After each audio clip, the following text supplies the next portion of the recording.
Steve Holland. Good afternoon, everyone. There's a lot going on today, so I'm going to try to keep this on the briefer side. This morning, the President announced the official approval of the presidential permit for the Keystone XL pipeline. The last administration spent 8 years delaying this enormous investment in American energy independence. President Trump is moving this project forward in just 8 weeks. And just as he promised, it's an even better deal for the American people than before he took office. This project will directly generate an estimated 16,100 jobs, according to the State Department, all without spending a dime of taxpayer money. In many ways, this project represented everything that was wrong with the infrastructure permitting of the United States. TransCanada spent an incredible amount of resources attempting to comply with government regulations, only to be denied and delayed for political reasons. But the days of pointless government bureaucracy holding up progress and production have ended. By simply getting excessive duplicative regulations out of the way, we can make infrastructure projects more attractive, a more attractive prospect for private investors, and encourage even more projects like this one. Immediately following the announcement by TransCanada, the President announced that Charter Communications has committed to investing $25 billion here in the United States and hiring an additional 20,000 American workers over the next 4 years. Charter Communications is truly an example of how American leadership can turn a downward into an amazing success. 5 years ago, Charter Communications was a struggling company that had slowly emerged from bankruptcy. Today, thanks to the hard work and great leadership of Chairman and CEO Tom Rutledge, it is the fastest growing television, internet, and voice company in the nation. And most importantly, as Charter grew, American jobs grew, as they brought back many jobs that had previously been shipped overseas. Today, Charter is also committed to completely ending its offshore call centers, basing 100% of them in the United States. Together, the TransCanada and Charter Communications announcements demonstrate the new economic model by what the President calls, quote, the American model. By slashing job-killing regulations and reducing government burdens and lowering taxes, we will make it easier for all businesses to grow right here at home, generating jobs and boosting our economy by getting government out of the way. Following these big announcements, the President had lunch with Secretary of the Treasury Steve Mnuchin. He was joined by Speaker Paul Ryan. I'll update you in a second on that. Later in the afternoon, the President will host a Greek Independence Day celebration. And as I mentioned yesterday, at 4 o'clock, he will meet with about 24 Medal of Honor recipients to honor Medal of Honor Day, which is technically tomorrow. He's honored to be hosting these great men and women of our armed services, the greatest force for peace and justice the world has ever known. And obviously later today, the House will be voting on the American Health Care Act. The current vote is scheduled for 3:30. The President has been working the phones and having in-person meetings since the American Health Care Act was introduced. He's left everything on the field when it comes to this bill. The President and congressional Republicans promised the American people that they would repeal and replace this broken system. Obamacare's Washington-driven one-size-fits-all plan had 7 years to prove its case, and look what it's left us with. Skyrocketing premiums. On average, premiums for Obamacare benchmark plans increased 25% in 2017. Unaffordable deductibles. The two most popular Obamacare health plans have average deductibles equivalent to 10% and 6% of the median American household income. With these high deductibles, many people have technically insurance, but nothing that they can afford to use. Fewer choices. 1 in 5 Americans have only one insurer offering Obamacare through exchanges. And of course, higher taxes. Key conservative groups like the Tea Party Express and American Conservative Movement have added themselves to the long list of organizations expressing their support for the American Health Care Act because they know it's our chance, after the American people have spent years suffering, to finally repeal and replace the nightmare of Obamacare. The President looks forward to seeing the House Republicans join with these influential voices and vote in favor of the American Health Care Act. The President, as I mentioned, had Speaker Ryan come up here and visit with him to update him on the bill. They are continuing to discuss the way forward on this. The Speaker is updating him on these efforts. As I mentioned to many of you, the President has been working throughout the week on this, starting early in the morning and working till late at night, calling with members, visiting members. By our count, over 120 members have personally had a visit, call, or a meeting here at the White House in the past few days, which is an extraordinary feat The president and his team have committed everything they can to making this thing happen, and the speaker is going to continue to update him on the way forward. Finally, a few administrative notes here at the end. Yesterday, senior-level United States and Israeli delegations concluded 4 days of intensive talks with a particular focus on concrete near-term measures to improve the overall climate in order to advance the prospects of a genuine and lasting peace between Israel and Palestine. The United States delegation was led by Jason Greenblatt, Special Representative for International Negotiation, and included representatives of the NSC and the Department of State. A principal focus of the discussion was specific measures that could have a meaningful impact on the economic environment in the West Bank and Gaza, allowing the Palestinians to more fully realize their economic potential. Two delegations also discussed Israeli settlement construction. The fact that both governments dedicated such senior delegations for so many days reflects the close cooperation between these countries and the importance that both assign to this vital task. Last night, the president announced his intention to nominate several key additional people to the administration, including Athea Coetzee to be Deputy Administrator of the Small Business Administration, William Francis Haggerty IV to be Ambassador to Japan, Robert Sumwalt III to be a member of the National Transportation Safety Board, and also this morning, of note, the United States District Court for the Eastern District of Virginia upheld the president's revised executive order protecting the nation from foreign people who seek to do us harm into the United States. We're pleased with this ruling, which found that the plaintiffs had no likelihood of success on the merits of their claims. As the court correctly noted in its opinion, the president's order falls well within his legal authority to protect the nation's security. We're confident that the president's fully lawful and necessary action will ultimately be allowed to move forward through the rest of the court systems. In terms of the schedule for this weekend, the president will spend a working weekend here in Washington, and we'll update you with further details regarding his schedule. With that, get to your questions. Steve. Is your understanding that you don't have the votes to pass the health care legislation? Is that the message that Speaker Ryan delivered today? And if so, what lessons do you draw from this process? Well, I think the speaker's currently having a conversation with them to talk about where that vote count stands. He's working with the members. The president made a sell. He had the Tuesday group here. There were 17 members here. 16 walked out as a yes. I think we've had a group of members that we've continued to have a conversation with and try to make.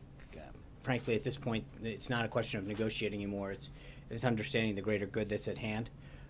The president understands this is it. We had this opportunity to change the trajectory of healthcare to help improve, put a healthcare system in place, and end the nightmare that Republicans have campaigned on called Obamacare. I noted yesterday it was the 7th year anniversary of Obamacare. We have an opportunity to make sure that was the last one, and the question is, do members realize this opportunity? There's no question, in my mind at least, that the president and the team have left everything on the field. We have called every member that had a question or a concern, tried to the extent possible, take into consideration ideas that would strengthen the bill, and it's now going to be up to the members of the House to decide whether or not they want to follow through on the promise of that. But we're going to continue to work with the Speaker and the leadership there to see where the votes are. We're getting closer and closer. But you need to get to 216, and they've started 4 hours of debate. I expect a vote somewhere around the 3:30, 4 o'clock hour. Let's see where we go. Hunter. Yeah, thank you, Sean. We're hearing that Paul Ryan and Mitch McConnell wanted to do a clean repeal and then replace over time. In retrospect, would that have been a better approach? And in general, do you think Paul Ryan has handled this well? I don't know that that's entirely the case. I know that this was a joint effort. This is something that the House determined in terms of the three-pronged approach that we had. So I don't know that I necessarily agree with the assessment of how that happened. And in general, is the White House happy with how Paul Ryan has I handled think this? the Speaker has done everything he can. He's worked really closely with the President. I think at the end of the day, I said this yesterday, you can't force people to vote. But I think we've given them every single reason to fulfill every pledge that they've made, and I think this is the right thing to do. Maggie, I don't want you to live tweet this anymore. So. Yeah. What is the White House's view if this does not pass and there aren't the votes? What does this mean going forward for other pieces of the president's agenda, tax reform being the big one? Yeah, look, I don't. I've said it before. I don't think you tie any of these together. That's just not. I think there's a huge appetite for tax reform, and I'm not trying to juxtapose anything to do with today's vote or not. I think it would be great to see it put forward. The president's put a lot of time and effort into this, and I think he's made a strong case as to why this has to happen. I think we've worked with the House. If we don't get, if regardless of what happens today, and I still feel optimistic that the Speaker and the President and the Vice President, they got a team that's been up on the Hill most of the day. They're going to continue to try to get every vote they can, but that doesn't mean, I mean, whether it's immigration or tax reform, there's still a huge appetite out there. So. Just to be clear, I mean, if this fails today, is the president done with So healthcare? negative. Well, What we're hearing. that's what you're hearing? Well, I haven't heard that yet, so why don't we continue with a very positive, optimistic Friday. The sun's coming out. I feel really good. So we're going to continue to work as late as we can to get the votes. And as I said, the upside is that, we continue to pick up votes. People continue to say that they want to be us. The question is, can we get to 216? But make no mistake about it. I mean, the president made it clear last night. This is it. You have an opportunity to do what you've told the American people, the commitment that we as a party have made. But this is your chance to do what we've done. We've listened, we've incorporated, we've updated in every way possible. I don't think, when you look at legislative efforts, I think the president has given it his all. And I think it shocked a lot of people, frankly, how very, very detail-oriented, how personal it was for him, calling members, as early as 6 in the morning and going to 11 o'clock at night the last several nights, sitting down, meeting after meeting with them, coming back and revising it, having his team back and forth. Everything's out there. And I think each of these members needs to make that decision, whether or not they believe that they've, at some point you can only do so much is what I would honestly tell you. And I think everything that we can possibly do to listen to members, to get their concerns in this piece of legislation, to make it as strong as possible for the American people, has been done. Is the president comfortable then with Obamacare continuing? And what does he say No, to his he's not. supporters I mean, of course he's not. With a promise that he would repeal this. I mean, I'm not even sure where to start with that. No, he's not, which is why he's literally put as much effort as he has into repealing this. And so, but he's made it clear that this is our moment. This is our opportunity to do it. But it is now up to members to make that decision whether or not they want to be part of this effort to repeal Obamacare. And if they don't, and I think for a lot of you saw the president's tweet this morning, I think for a lot of these members who life is an important issue as well, this is your opportunity. But it's ultimately them that have to go down to the floor and cast that vote. And I think that, we've been able to cast a bunch of votes over the past couple of years when you knew a president wouldn't sign it. You now have a president that's going to sign the bill if you pass it. And now is that time. Zeke. 8 or so months ago, the Republican National Convention, the president said to the American people, I alone can fix it. Throughout the entire campaign, his message to his voters, the American people, was he's a businessman. He knows how to get deals done. He knows how to break the gridlock in Washington. He knows how to. He's the closer, is what you said earlier this week. If this vote does go down, what does it say about the president? Is the president humbled by this process?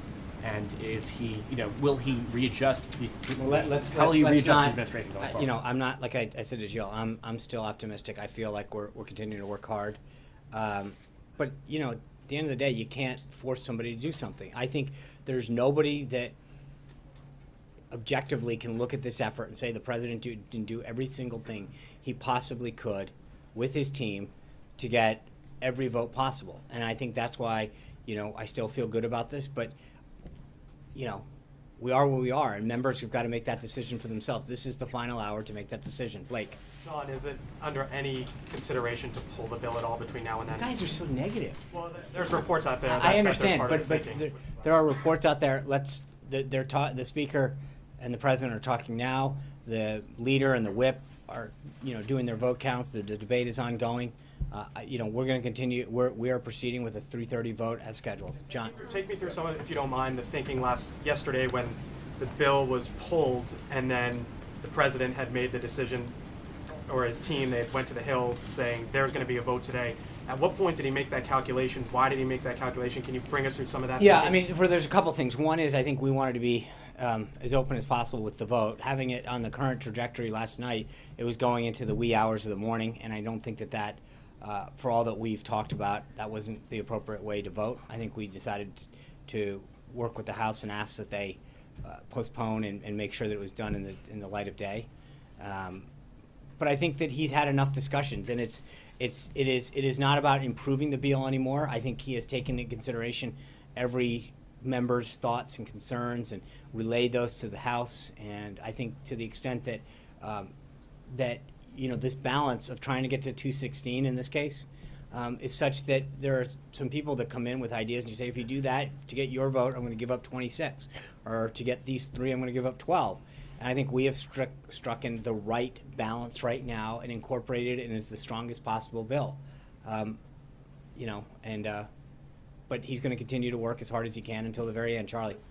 How important is a live vote to the White House and to the president watching to see who's on his side and who's not? We know. We have a whip. We've seen the whip counts. The whip, Mr. Scalise has done a phenomenal job with Leader McCarthy. We know who's, where the vote count stands, and so it's not. We don't need a live vote to tell us where the votes are. People have been pretty straightforward with where they are and what their outstanding issues are.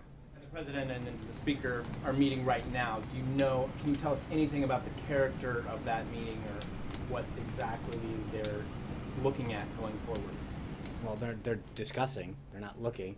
They're sitting down and talking about where it stands, some of the outstanding issues, and whether they're onesies or twosies or five. How many? What are the concerns and outstanding issues of some of the blocks and some of the individuals, and having a discussion on that. Anita. Sorry. If there's somebody that's going to ask when it passes, and you can. Okay, well, do you want to have a briefing right after the vote? Okay. All right, you got score 1 for you. If the bill doesn't pass, does the president still have confidence in I think he Speaker answered Ryan? that question earlier Well, today. does he think that he should step down if it doesn't pass? He answered that question earlier, and he said he did. So, asked and answered. And then logistically today, after the vote, whatever happens, how will we get a response from you all? Electronically or verbally, but one of the two. Peter. Thank you, Sean. This is the president's first foray into the legislative sausage-making process, so to speak. Yeah. Has he reflected at all the experience? How does he feel it differs from, for example, negotiating a real estate deal, a business deal? Is it more complicated? Is it trickier? What's his feelings about it? I think we'll have plenty of time to reflect on it after we do this. So I'll know. I know that I'll just leave it at that for now. Kristen. Thanks. Without prejudging the outcome of the Thank vote. you.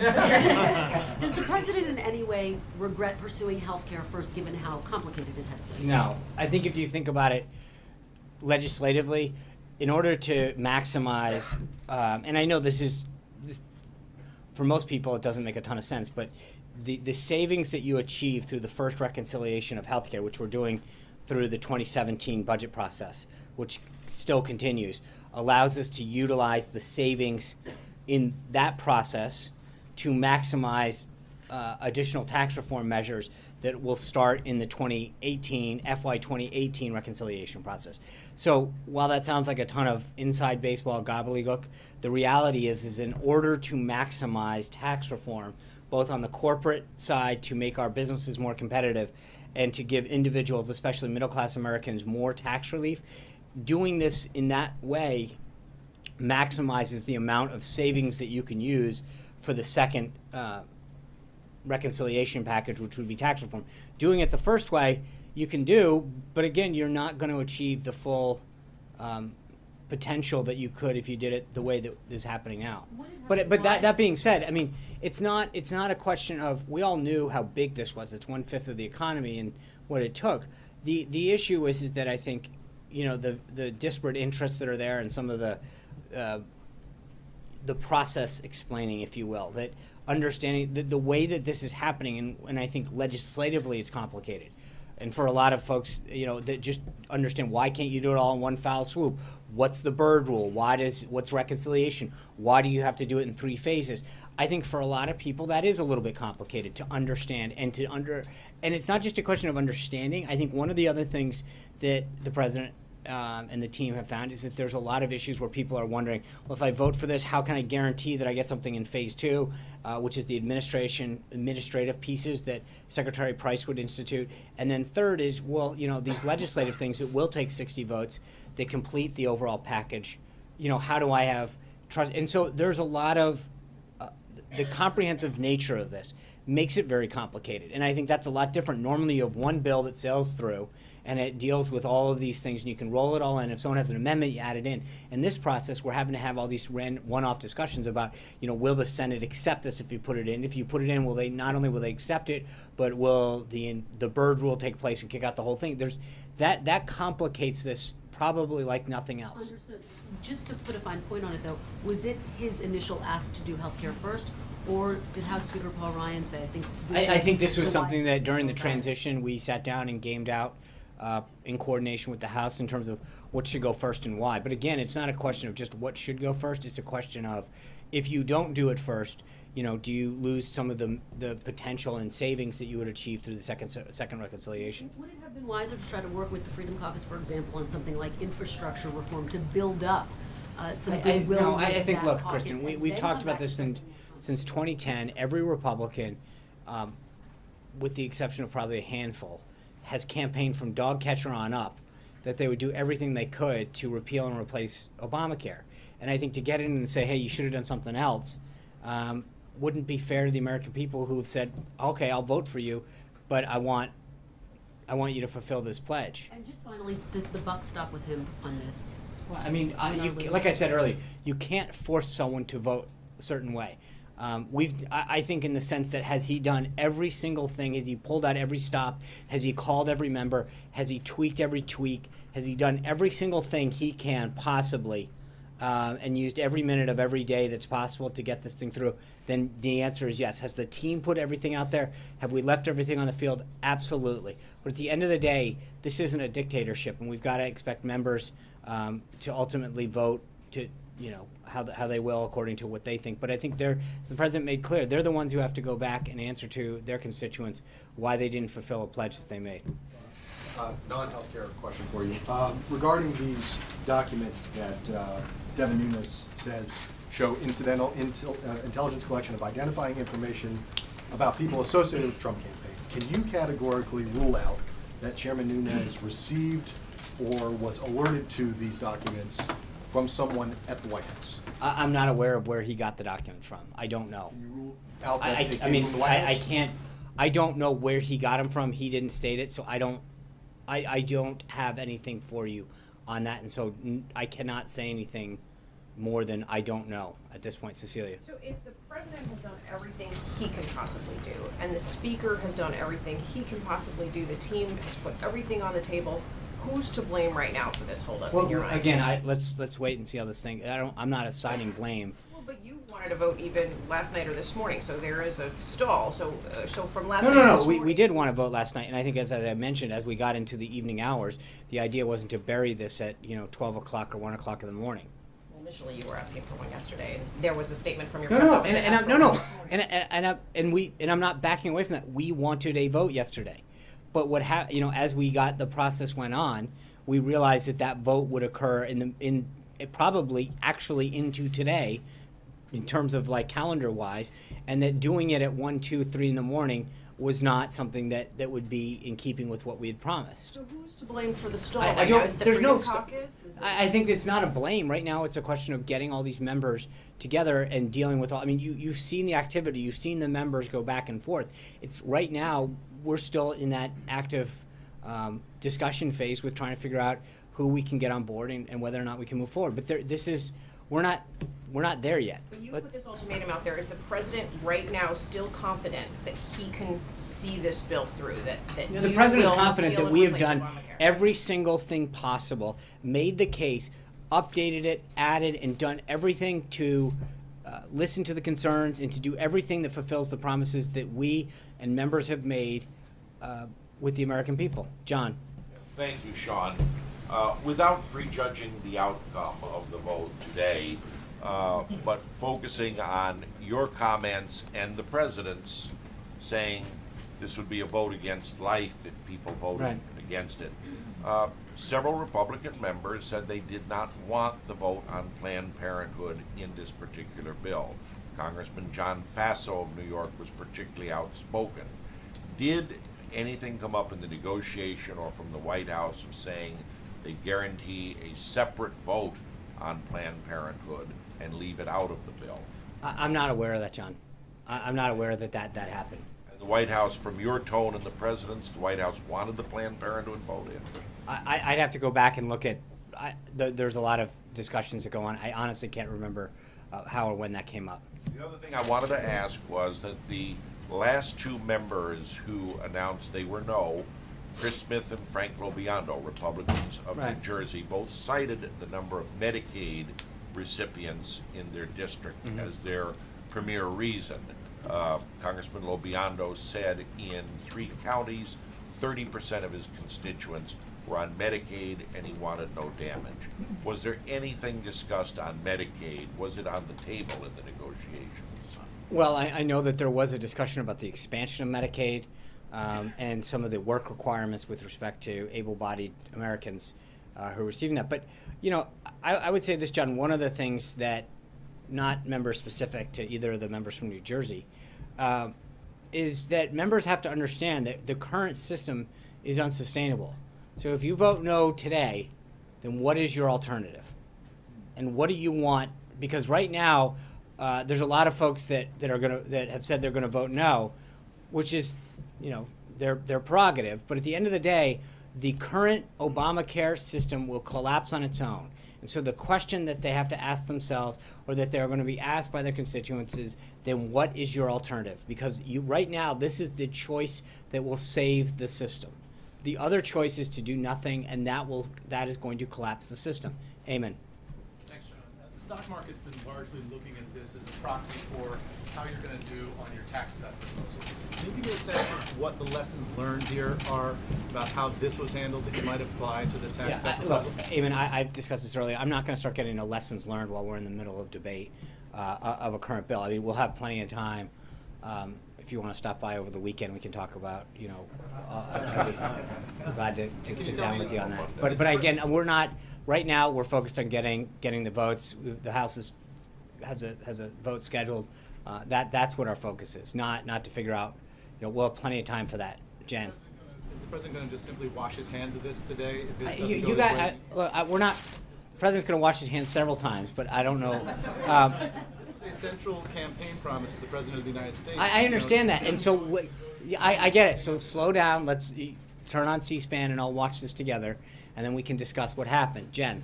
Treasury Secretary Mnuchin was talking this morning about doing tax reform by the August recess. Mhm. Do you think that that's a reasonable timeline, and why the rush? Are there any lessons learned from this healthcare debate that would say we should Again, do I that think quickly? tax reform is something that we've talked about. There's plenty of time. I think it's a goal, and I think it's an ambitious one, and I think it's one that we're going to try to stick to. But let's get by today, and then we'll lay it out. But I think tax reform is something that the president is very committed to. If you've seen him very publicly in the last couple open events talk about how excited he is to move on once this is done to tax reform, because he understands both sides of this, that the business piece of this, we are so uncompetitive when it comes to our other worldly competitors in terms of our tax rate. And that when we have these discussions about keeping companies from either shipping jobs overseas or growing, bringing back jobs to America, the two things that come up over and over again are our tax rate and our regulatory system. And I think he understands that on the tax front, we can be a lot more competitive with the rest of the world in growing American jobs here at home and, frankly, expanding manufacturing if we lower that. But also that the American middle class desperately needs and wants a tax break. And I think the more that we can do with that. So this is something that I think we're going to be continuing to work on, and we'll have more on that later. Trey. Sean, how much credit will the president take for the outcome of this health care bill? I'm going to refer you to like the last 8 people. Let's see where we go from here. Quick follow-up. Yeah. Is the White House still as confident as they were earlier in the week, and is the president still as confident as he was earlier in the week that this health care bill will pass? I would suggest to you, it's my answer that I said to Kristen is that we are confident that we have done everything. And it is now up to voters. I mean, the reason the president called for a vote, and respectfully, obviously it's not up to us, but the reason that he asked Speaker Ryan and Leader McCarthy to call for a vote is we've done everything. We've done every single thing that every meeting, every call, every discussion, every idea has been out there, adjudicated, listened to, and I think that now's the time for the vote. And so we're a couple hours away, and let's see where we go. Does the level of confidence remain? I think in the sense of what we did, yes, Peter. I will ask you, the president can order every surveillance transcript that mentions himself or his associates in regards to Russia for the investigation that he called for to be brought to his desk at any time. Has he done that? No. So yesterday you had asked specifically, you said that the concern should be less about the process and more about the substance. I asked because that would be one way to get directly to the substance. On the substance, Devin Nunes said initially that he, quote, there was evidence that, quote, clearly showed that the president-elect and his team were at least monitored. Then today he said, asked if Trump or his associates were monitored or mentioned, he said, we don't know, we won't know until we actually receive all the documentation. The president said he's somewhat vindicated. So given the fact that Devin Nunes doesn't actually know if the president was monitored or whether he was even mentioned, what is he vindicated by? Well, I think that there has been an acknowledgement that that there are documents out there showing that people were surveilled or monitored to some degree. They could have exclusively been foreigners, Devin Nunes concedes. Okay, well, Devin Nunes also made it clear that he's going to have a hearing later next week with several members of the intelligence community and calling them others back.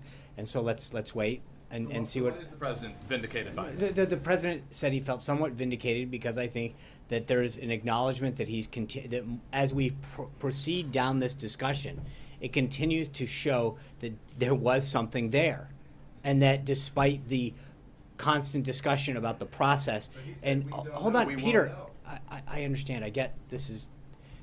I understand that, and he also said that he's going to have a hearing and he's going to call the people back and he's waiting for the documents. So let's wait and let that process evolve.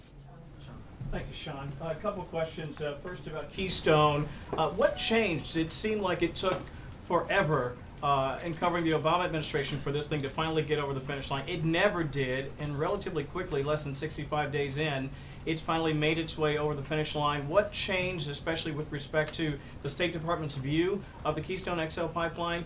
And is it your opinion that it would be good to hear from the president, win, lose, or draw, after what we learned today vis-a-vis healthcare reform? So, simply put, on Keystone, it was a priority.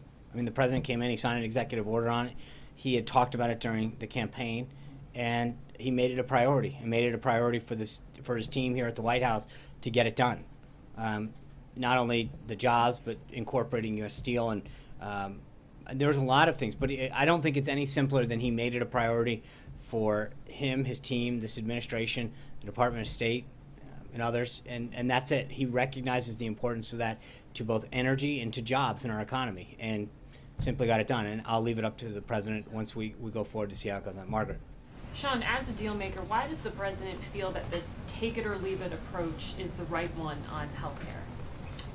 Because I think he has done, I mean, at some point you've listened to everybody, you've gotten all other ideas, you've gone back and forth, you've incorporated them, you've assuaged them in some way, shape, or form, you've updated the bill, and a lot of times it's the same people coming back over and over again. And you go, okay, I've listened to you, I've taken your ideas. At some point, we either have a deal or we don't. And I think that's where the president finally drew the line and said, we've been having this discussion, we've had the meetings, and we've done everything possible to address the concerns and ideas and opinions that people have brought up. And that, I mean, I don't think you can say it any simpler. I think he has done every single thing possible, and you end up at some point finding yourself going around and around and saying, okay, let's call the vote. But isn't there a political cost to a collapse potentially? I think that at some point there's a political cost to dragging this out as well and saying, let's just keep letting it go. And I think that's where, we've came to a decision that it had gotten as far as it can go. Caitlin? If there's a collapse, though, isn't there a cost that the president will, at some point, have to, pay for? If it's either In terms of cleaning up what? the collapse that you have been predicting. No, I for think that, look, Obamacare. members, this is, Besides, the upcoming election in 2018, I'm talking about economic impact, all the impact on the states. I like, get there it, will and be I a think, cost. and I think that what we'll have to look at the landscape, and at some point, I think right now Democrats made a decision during this debate that they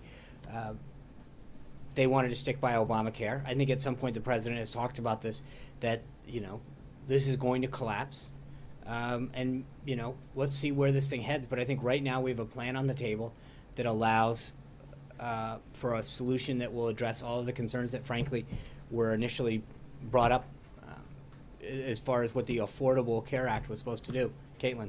So if you know what the vote counts are right now, and there's no discussion of pulling the healthcare bill, and it gets closer to 3:30 and you still don't have the votes, why vote? I'm not going to discuss our strategy. I mean, But you see what I'm saying? I Like, do. If you know what the votes are and you know that you don't have the votes for it to pass, why vote? I understand your question. I'm just not going to comment on our strategy. I think the president and the speaker are going to have a discussion about where those votes are and what some of the members' needs are, and we'll take it from there. Athena. You talked about all the work that the president and his team have put into this, the early morning calls, late calls. The other day, one of the members of Congress who was here to meet with the president, Congressman McHenry, called to say we're bringing him to the closer. You embraced that nickname from the podium. Whatever happens today, do you still feel comfortable calling the president the closer?